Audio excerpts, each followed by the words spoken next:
سورہ احزاب کی جس آیت میں جو آیہ حجاب ہے اس میں جہاں نبی کی بیویوں کا ذکر ہے وہیں نبی کی بیٹیوں کا ذکر ہے وہیں عام امت کی عورتوں کا بھی ذکر ہے. اور جو حکم حضور کی بیویوں کے لیے ہے وہی حکم حضور کی بیٹیوں کے لیے ہے اور وہی حکم عام مومن عورتوں کے لیے. تو آپ نے دیکھا کہ ان سے کٹنے کا نتیجہ تو وہی صورتحال کہ اللہ پر ایمان لائے ہو تو اللہ کی بات مانو, آخرت کو تسلیم کیا ہے تو اس کے مطابق تیاری کرو, کتاب کو مانا ہے تو کتاب کے مطابق عمل کرو, نبیوں کو مانا ہے تو ان کی رہنمائی کو قبول کرو. اور یہ سب کچھ کر لیا ہے تو پھر دیکھو ایک بات ہے, رویہ چینج ہو جانا چاہیے. وآتَ الْمَالَ عَلَىٰ حُبِّهِ ذَوِي الْقُرْبَىٰ. اب مالیات کی بات آ گئی, یعنی ابھی تو ایمانیات کا ذکر ہو رہا تھا نا, اور ایک دم بات معاملات سے مالیات پر آئی. مال کو یعنی اس کے دو ترجمے کرتے ہیں, دو نقطے بیان کرتے ہیں. بس مال کو اللہ کی محبت پر خرچ کرو, اور ایک یہ کہ مال کی محبت کے باوجود مال کو اللہ کی محبت پر خرچ کرو. تربیت کا پہلا مرحلہ زبان سے اقرار ہے, دوسرا مرحلہ اس کے مطابق جسم کو ڈھالنا ہے, اور تیسرا مرحلہ اپنی جیب کو مسلمان کرنا ہے. اسے اسی ترتیب سے لے لیجیے کہ پہلی بات کو ہم نے کہا کہ اسلام کی بنیاد کیا ہے, تو فرمایا اسلام لانے والے نے کہ وہ 5 ہیں ستون جن پر یہ عقل تعمیر ہوا ہے. شہادت لا الہ الا اللہ, پہلی بات جو ہے وہ تو اس بات کی گواہی ہے کہ اللہ کے سوا کوئی معبود نہیں, گواہی ہے اس بات کی کہ محمد صلی اللہ علیہ وسلم اللہ کے بندے اور اس کے رسول. اس کے بعد دوسرا اقام الصلاۃ, نماز کا قیام ہے, یعنی یہ دوسرا ستون ہے اس کا. اور پھر اس کے بعد روزہ ہے, زکوٰۃ ہے, حج ہے, وہاں ان 5 چیزوں کا. یہاں اس ترتیب میں جس آیت کو میں نے پڑھا ہے, ایمانیات کے اجزاء میں ان ساری باتوں کو گنوانے کے بعد جو عقائد کے اجزاء ہیں, یعنی ایمان باللہ, ایمان بالآخرت, ایمان بالملائکہ, ایمان بالکتب, ایمان بالانبیاء, اس کو بیان کرنے کے بعد مالیات پر آ گئی بات. اس لیے حضرات کہ آدمی نماز تو پڑھ لیتا ہے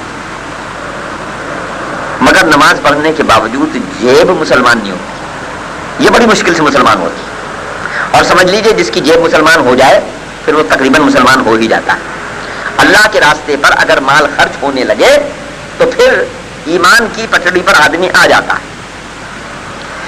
جن لوگوں کو کا ذکر ہم نے پہلے کیا, وہ جو یہود ہیں, ان کے ہاں صورتحال یہی ہے کہ وہ مال کے معاملے میں مٹھیاں بند ہیں ان کی.